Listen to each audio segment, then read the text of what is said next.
Hello, this is Professor Teresa Pelkie.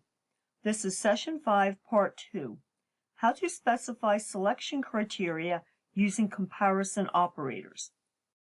To get started, we'll look at a feature that you can use to limit how many rows are selected.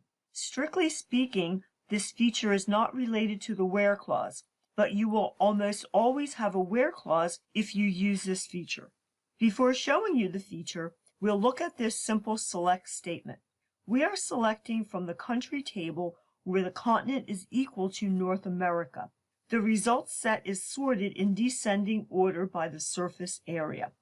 In this example, all of the rows in the table that are in North America are in the results set. There are 37 rows in the results set. Now we see the limit clause used to limit the number of rows that appear in the results set. Note that this clause appears after the order by clause. The result is that the 5 largest countries are in the results set in descending order of their size. As a side note, some SQL implementations use the top keyword instead of the limit clause. MySQL does not include the top keyword, so we will be only working with limit in this course. Now you see another option of the limit clause. In this example, the limit clause is specified as 5, 7. That means that 7 rows are to be displayed, starting at row 5 in the result set. This type of limit is sometimes used in applications that require paging. Paging refers to the ability to display a subset of the data and to be able to navigate forward and backward through the data. You can see examples of paging on websites that display a lot of products. Rather than display a long list in a browser, a subset of products is displayed with the number of options to display, the next 10 or some other number of products.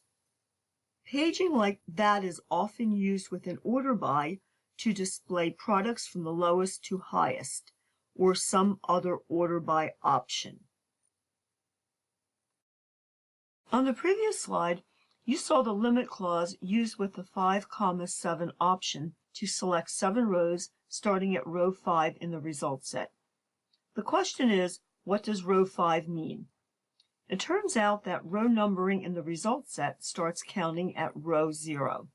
You can see the row counter on the left side of this slide, showing the row numbers in the results set. The workbench does not display the row numbers. It is simply an overlay on this slide. When you start counting items with item 0, this is referred to as zero-based counting. You'll see that zero-based counting is frequently used in programming, although sometimes one-based counting is used. The point is, on the previous slide, we asked for a limit of 7 rows starting at row 5. On this slide, there is no limit clause, so you can see all of the rows in the result set. Note that row 5 is set for Honduras. With that explanation of zero-based counting, you can now review the limit clause again. This slide shows an alternative way of coding the limit clause using the offset keyword. This form of a limit clause is the same as the 5, 7 value shown earlier. You can use either form with or without the offset keyword. When you use the offset keyword, it is more obvious what the numbers refer to.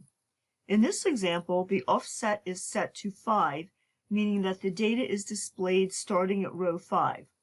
On the previous slide, you saw that row 5 is for Honduras. Starting at that row, the next 7 rows in the results set are displayed. Now we'll move on to comparison operators that you can use in a where clause. Keep in mind the result of a comparison is a Boolean true or false value. The Boolean result is used to determine if the row in the table is to be included in the results set.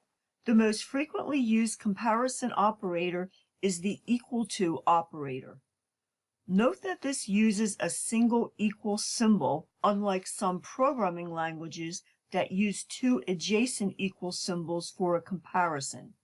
The single equal symbol in SQL is not the assignment operator.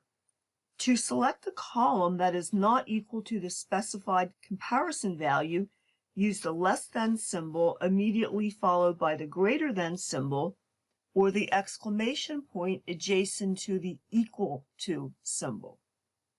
You can use the greater than and less than symbols by themselves. You can also combine the symbols with an equal symbol for a greater than or equal to or less than or equal to comparison operator. In previous slides in this video and in the previous video, you've seen the use of the equal to comparison operator in the where clause. It is easy to understand how the comparison operators work with a numeric column. The comparisons are performed just as you would expect. It is not always so easy to understand how comparison operators work with string data. On this slide, you see an example of a where clause that uses the greater than operator with a character column. In this example, the where clause selects rows from the table if the name column is greater than J. You can see the result set. It starts with Jamaica, the first country in the table that starts with J. One question is, if you selected for name greater than J, why are countries that start with J in the list? That is, why doesn't the result set start with Kazakhstan, the first country that starts with the letter greater than J?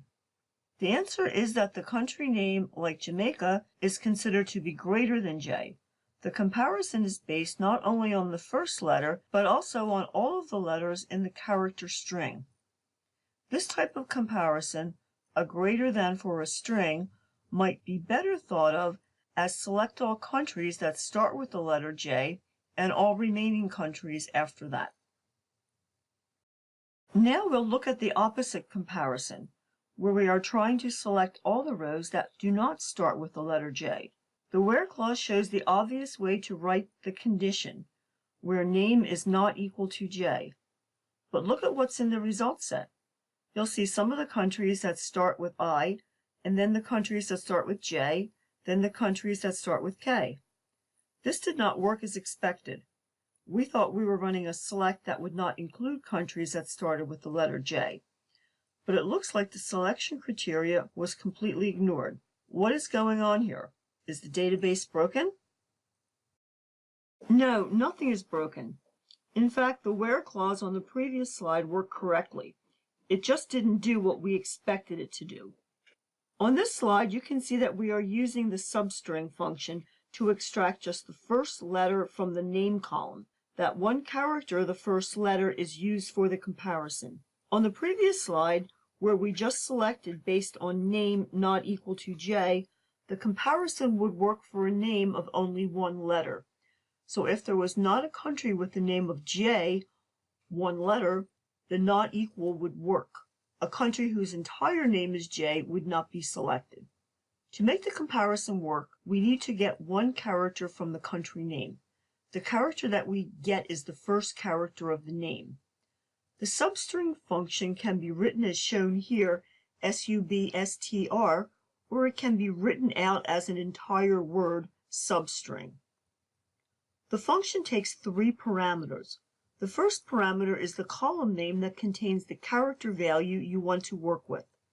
In this case, the column name is name, meaning the name of the country.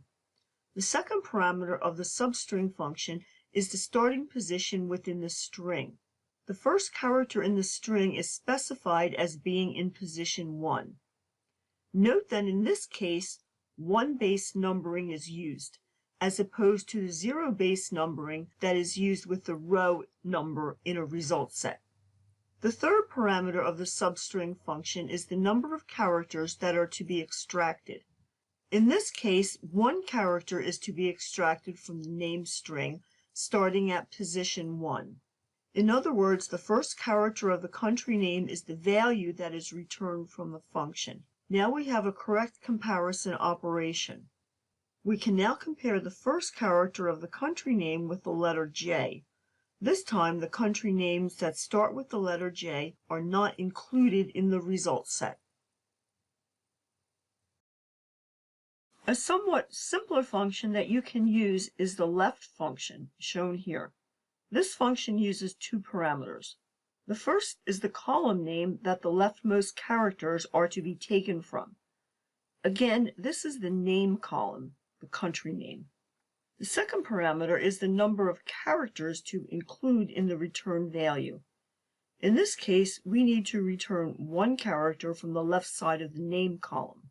We can then use the value returned from the left function in the comparison. There are 2 points to take away from these slides. First, you can use functions in the where clause. In these examples, we use string functions to work with string columns. Both the substring and left functions in these examples did the same thing, get the first character of the country name. There are many other functions that you can use on your data depending upon if you are working with character or numeric data. The second takeaway point is that the comparison operators can be somewhat tricky to use with string values. You need to be aware of how the comparison will be evaluated. In the next session, you'll learn about some other operators that work better with character values.